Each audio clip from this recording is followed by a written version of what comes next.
Welcome back to Beauty Uncovered. It's an after hours episode for Thursday. And again, don't forget that if you want to possibly hop on to Beauty Uncovered, you're welcome to write to beautyuncovered@olaplex.com and tell us what makes your life beautiful and some of the practices that you've learned. And let's share with the class. But today we have my friend Sami and we're going to continue a conversation we already started. We're going to talk about work-life balance and how this is something that's really important to a beautiful life because, Lord have mercy, we can very easily get sucked into the working 24/7. Hi, Sami. Hi, Danielle. It's nice to see you. I'm excited that you're here. So we were talking a little bit about, the work-life balance. Both of us have probably worked from home for quite some time, even before COVID. Yeah. So it's nothing new to us, but I don't know about you, but for me, it's sometimes really difficult for me to turn things off. Like, admittedly, I may or may not be going to therapy. Can't shut it off. I need some help. I mean, it's not my work's fault, believe it or not. It is me. It is me. And I think that's really important to take accountability because, don't get me wrong. There's always demands and stuff like that. But I do have the choice to turn it off. Yes. What is your experience with it? It's very difficult. It's very difficult to turn it off. I think you and I we have the similar work ethic where we're very passionate. We're very proactive. And when you're actually not leaving a building, you're not leaving an office. It's hard to turn it off. My commute is from my bedroom, 7 steps to my office room. And, that's kind of it. And so it feels like you're always at work. Mm-hmm. So I've been having to actually implement a routine in the morning. I'm like, okay, these are the things I want to do in the morning. I want to meditate. I want to do my affirmations. I'd like to squeeze in a shower. Oh, you're good. Yeah, I had to build that out because honestly, what I was doing for such a long time, how long have we've been at this since March of 2020. Mm-hmm. And I remember waking up and the first thing I would do is turn off my alarm and check my emails on my phone. And then as I would get ready, I would slowly come over that may or may not be me. Right. Exactly. Yeah. I think it's a lot of us. I think it's all of us that say, hey, let me just, because everything's on your device now. Your laptop is usually sitting in front of you, maybe in the bedside next to you. Not recommending it. Move it to your office room if you have one. But you have to come out with a routine and you have to be forgiving with yourself and say, okay, it's 6 p.m. on a Friday. Maybe I need to go, have a cocktail with my friend instead of continuing to be, in this Excel document that I've been in for 4 hours. So it's difficult. See, my hard part, and of course, we also work bi-coastally, I actually globally, a lot of the people that we're dealing with might be in California, we're on the East Coast or Central, and then another person might be in, somewhere in Europe, or it is difficult because I feel like there has to be a clear delineation between what is an emergency, what is urgent, and what is, get to it when you get to it. Right. Yeah. And I tend to look at everything as it must be contend with now. Yes. Oh my God. Yes. Everything is on your to-do list becomes a to-do notebook, right? Mm-hmm. And it's ongoing and you have to just find that balance. Thankfully we here at Olaplex have, we both work at Olaplex at the same company, lucky to have each other. And we have incredible leadership who actually preaches that. They say, take a mental health day if you need it, take a break, log off, have a good weekend. So we here are very lucky to have that and really ground us. I feel like if you don't have that, you need to figure out ways to, put something on the calendar to, step away. But the other thing, is interesting is, Zoom fatigue is such a thing. Right. Yeah. Like, I don't know about you, but I'm constantly in meetings and you have to be, you're like, okay, half the time you're just looking at yourself in the camera, right? You're looking at yourself half the time instead of actually being engaged in the content because you're having to be always on and there's no like genuine human interaction. It's you're interacting with the device and You're worried about perception. So it's, that's another thing I struggle with. I'm like, okay, how do I come off on camera instead of being like, okay, this is my job. This is how, and that's such a thing for a lot of people, I feel. I do think that sometimes when there's a camera on you, there is a certain degree of performance that happens. Yeah. It's not, I'm not saying all the time, but granted, like, again, I've been doing this for 6 years, this whole, working remotely, working with a team remotely, having team meetings and stuff. And luckily, I do feel as though those interpersonal kind of relationships are still there. We're very good at that. But I feel like we're all very good with that. Yeah, that was actually very surprising. So, I came over, I was, working at Sephora at the time before I came over to this team. And it was, huge building, big company, you're seeing each other, water cooler conversations. And then I came over to Olaplex and I said, okay, we're on lockdown. Everything's remote. I'm never going to have any coworker friends. Like I'm never going to have, it's going to be just me and my little island. And that's so untrue. That's so, it actually forces you to interact with them more because you don't have that I found myself texting, people that I work with, picking up the phone and calling them because you're not on this like scheduled, forced interaction, if you will. So you kind of have to go and like seek that out, which I think that has to be one of my favorite parts of working from home is it does force, or, me and my team anyway, it forces us to be like, okay, can we get on a call and talk this out because we're sick of Zoom? Just call me and let's, have a human connection conversation. Full disclosure to everybody here. Like we've been working together for 2 years. We've met each other 3 times. 3 times. And I think we're best friends, right? 3, maybe 4. And I think like the moment I saw you across the hotel lobby, I was looking at you and I'm going, I'm obsessed with you. No, I remember that day. I was like, oh my God, there she is. There she is. There she is. No, it's really funny that it's a strange dynamic, but in the same breath, so one of the things I've been seeing a lot on social media, and I don't know if you've seen it too, a lot of people are being called going back into work, right? In offices and whatnot. And a lot of them are not very happy. I think some people like that. I'm not as big of a fan. Yeah. I find myself more productive at home. Right. And most people do, I think. Yeah. But what is interesting is a lot of people are talking about how some of these companies are talking about how it's important for company culture to go back and be together. I don't find that the case. No. I think that might be a very, I don't know. It's probably a red herring. I think might be a perception based. Like, I don't think that's the reality of it. And I think the last 2 years or however long, everyone's been working from home. I think that is a testament to that you can be just as productive. Companies are still profiting, employees are getting new jobs every day. So, and a lot of people are transitioning out of their current roles because they want to work for a more flexible company. And I candidly think our company has an incredible culture, and we've, like you said, we meet, once or twice a year as an entire group.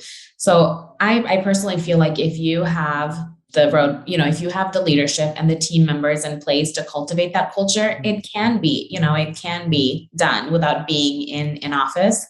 I do sometimes miss being able, when you work in an office, I used to just go to happy hours all the time and say, okay, Friday, where are we getting drinks today? It's been a week. So I think that piece is really interesting to have that, recurring, like a quarterly meeting to just connect with your team, have that dialogue.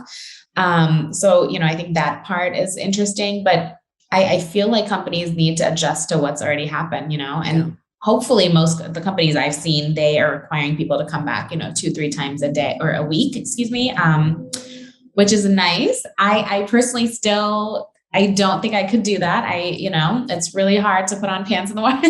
No. See, it's very funny because, before I worked for Olaplex, I was a hairdresser. I worked in salons and there was a lot of coworkers, and sometimes they would go out and go for drinks after work or whatever. Yeah. I was always that person. I was like, nah. Really? Nah, I'll go home. I would have And dragged it's you. not that I didn't enjoy everybody. I Yeah. just was like, no. You're an introvert. You're not an introvert, are you? I am. You are. You would, all right. So I call it an omnivert. Okay. Okay. What is that? That is somebody that probably is introverted, because when I have no problem putting myself out there, I can be very talkative. Yeah. If I'm in a situation where I have to like interact and everything, I will turn it on. However, I need to go and retreat to recharge, where a person that's an extrovert is someone that recharges doing that kind of thing. Mm-hmm. Yeah. I'm not that person. Can I turn it on? Absolutely. But when I was younger, I was introverted and shy, like two different things in a weird way. Not as shy anymore, but still, I think, a little bit of both.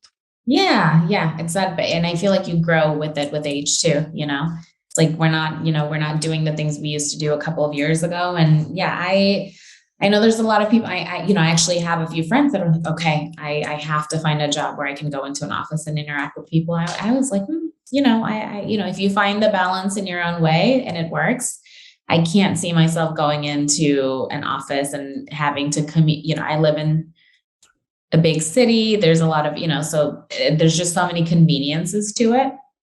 I mean, I like wearing pajama bottoms in my Zooms. Yeah.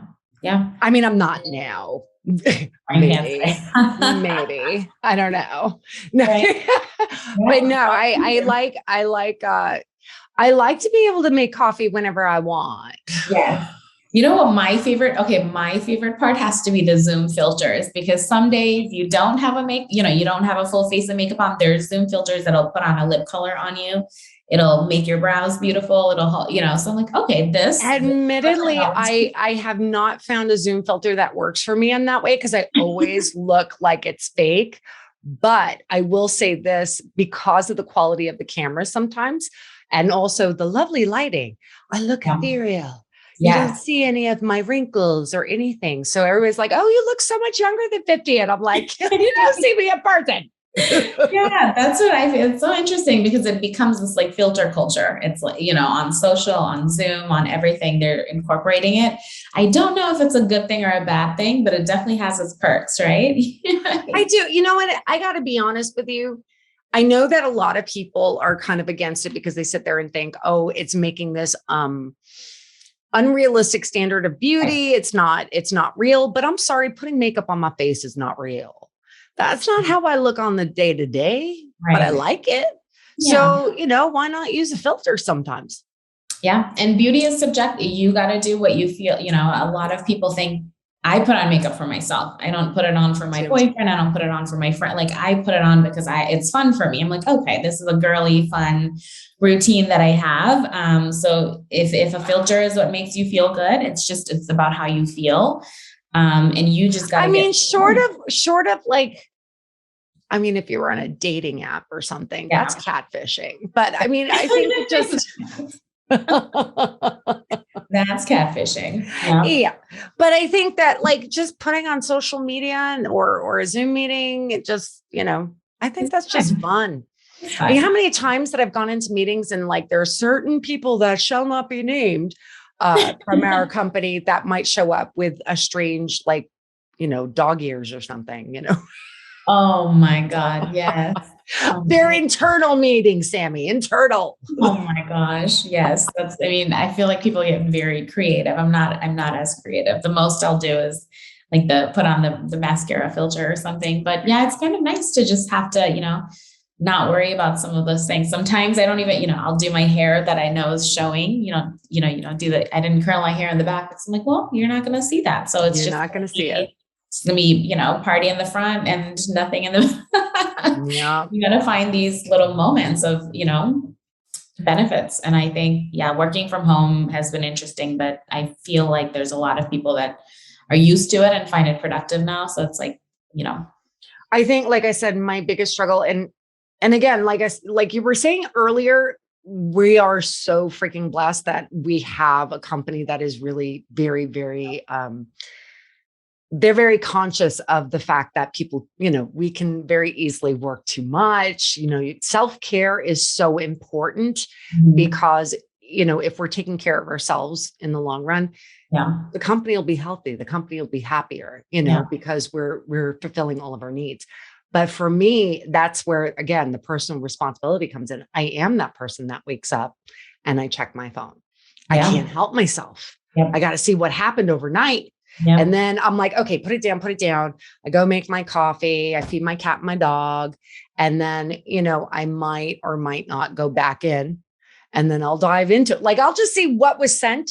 And then maybe I'll dive into it with my cup of coffee. The one thing I did learn, though, is never answer it until about an hour or two after I woke up. Because there have been multiple times where I've respond all and I shouldn't have.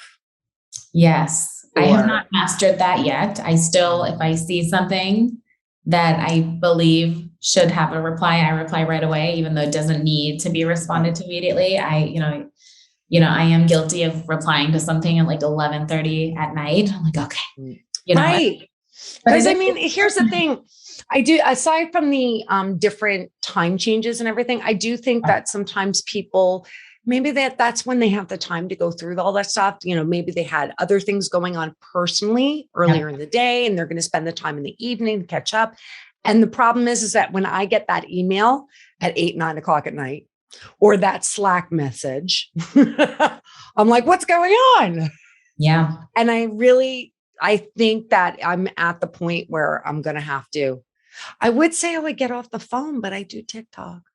Yes, I know. Especially for you, if you're working in social media or engagement, it's tough to get out. Oh no, I'm just watching it. Oh yeah. I'm just watching it. I'm just commenting on other people's posts, Oh my God. I did get TikTok. I recently got TikTok, and I think it was a mistake because how many more platforms do I need to scroll through? But let me tell you, for an ADD individual, that is like candy, man. It's candy. And you just, it's like, I don't know. I just want you kind of want to just keep on going to the next thing. Quick. Yeah. Do you get like this? I get if I'm on TikTok for long enough, I don't find the need to interact with humans anymore. I'm like, okay, I'm not going to, I'm not going to text this for, I'm just scrolling on TikTok, and it's entertaining. It's not necessarily healthy to be just doing that. But sometimes I'm like, okay, I could do this for hours and hours. And you kind of get yourself into this, your own, you don't need human interaction. Well, that's the scary part for me is it can actually keep you, there's content. Well, yeah. Content. And it can keep you in it and engaged in it. And I'm like, nobody wants that. Well, I think the interesting thing is there is something to be, it was funny. I was talking to my therapist about it this morning. Okay. No, it was funny because we were talking about when we're in stressful situations, sometimes we need to kind of pivot into something that is almost mindless or a complete shift in your thinking in that moment in order to control those things. So, I was kidding around about TikTok, and she's like, well, maybe put a timer on your clock and just start scrolling through and just almost completely shift the mindset. So you don't go into, a bottomless pit of stress, It was a very interesting, but I was like, oh, so you're giving me permission to scroll social media. So it's okay in moderation is what she's saying. Well, yeah. Okay. I mean, more is more though. More is more. Yes. I don't understand moderation. Yeah. It's hard. It's hard.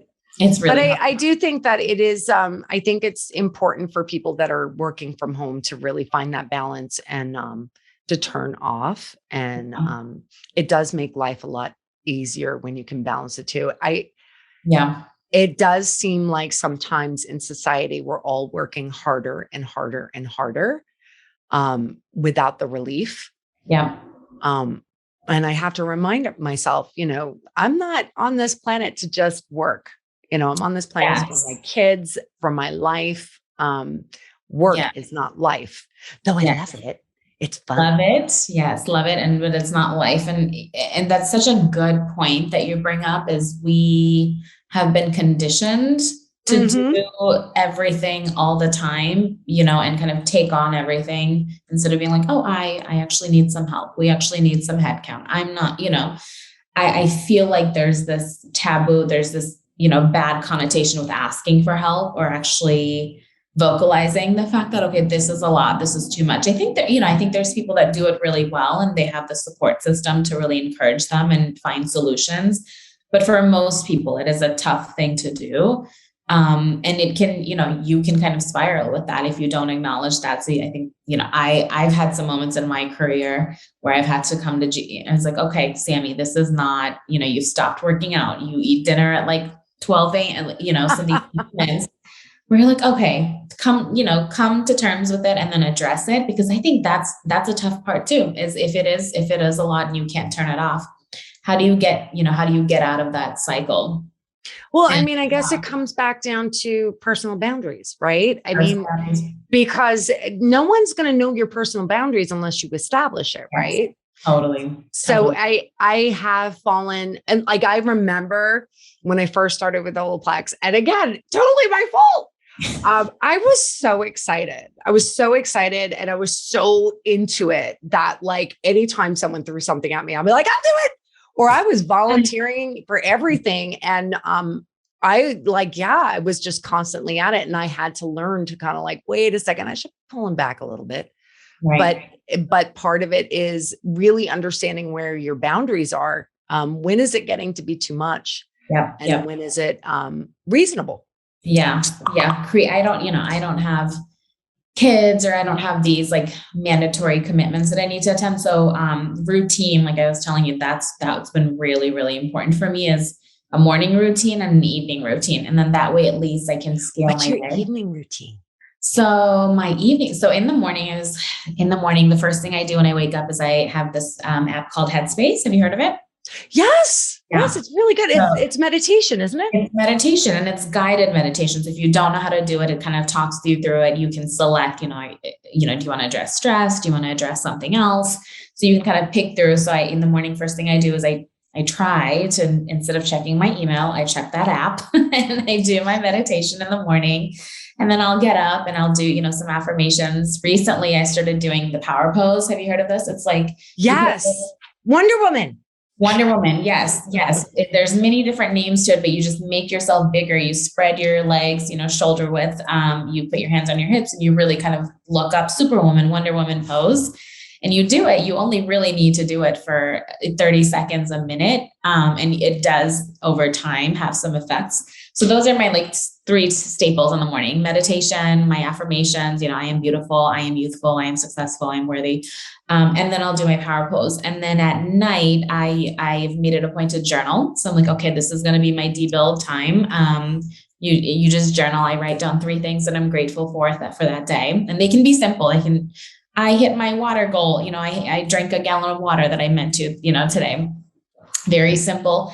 And it's really helped me with my mind shift, wake up the next day feeling grateful, because you end your day on a note of gratitude and you really reset. No matter if you could have had the worst day, the stressful day, you could have been fired that day. But I promise you, there's one if you look for it, you can find a small something that you can, to note. So I do that. I do 3 things that I'm grateful for that day.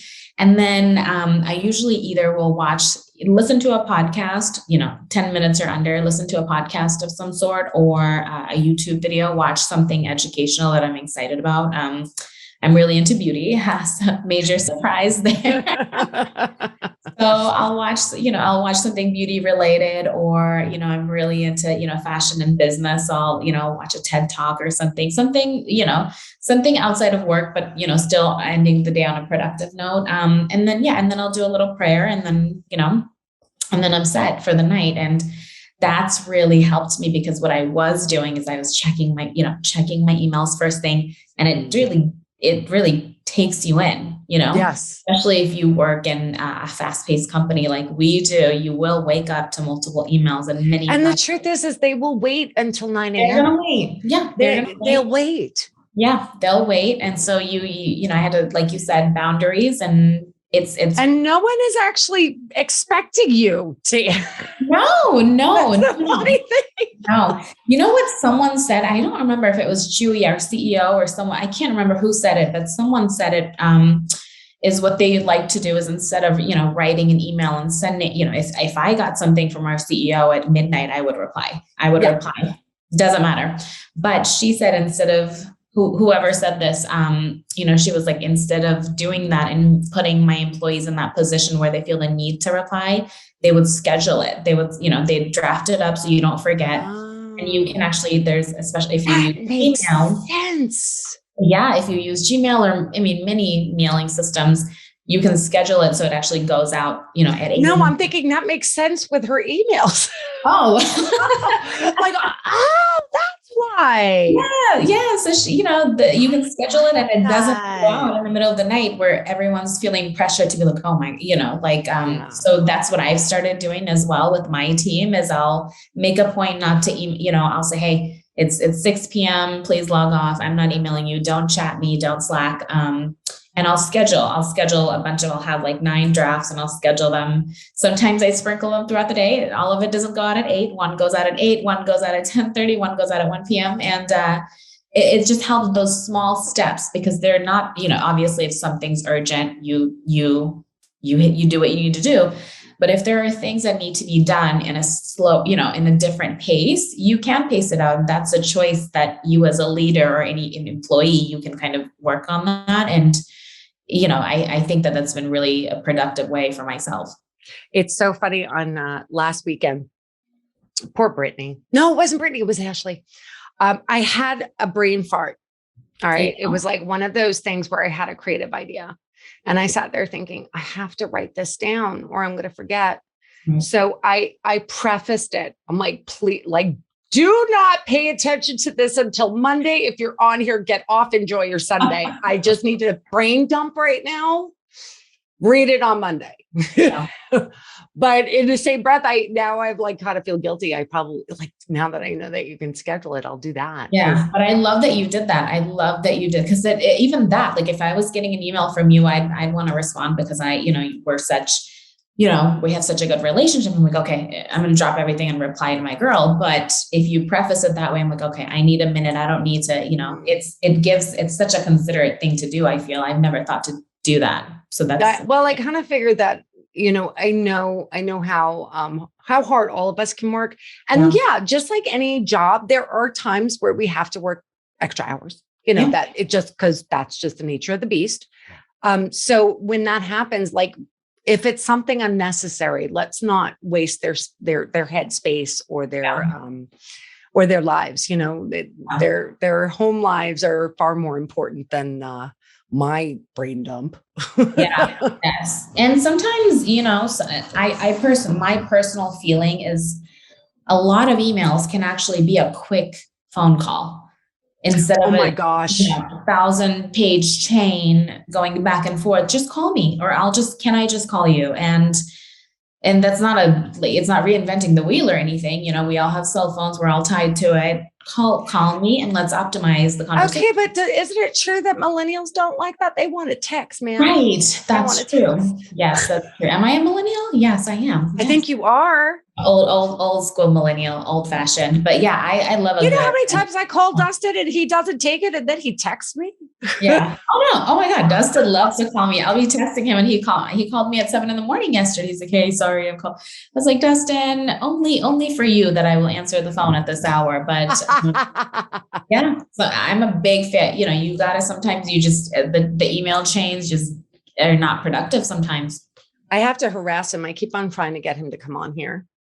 And he's like, I don't want to be in the public eye. No, he's too cute for that. He needs to come on. I know. That's what I'm saying. Personality known. That's what I'm saying. Yeah. But, aside from the fact that he cracks me up. So he's great. Yes. Yeah. So this was wonderful. I feel like I have a few practices that I might have to start incorporating into my life, because I'm listening to you and I'm like, wow, you're like a self-care guru. It makes I thought I was pretty good, but now I'm starting to think, I got to step up my game and catch up with Sami. Let's do it together. I know, right? Well, it was wonderful chatting with you, and thank you for sharing your tips because, I know you're a busy person, and I really do appreciate everything that you have to say. And I'm glad that you're here. I love seeing your face. Love talking to you. Thank you so much, Danielle.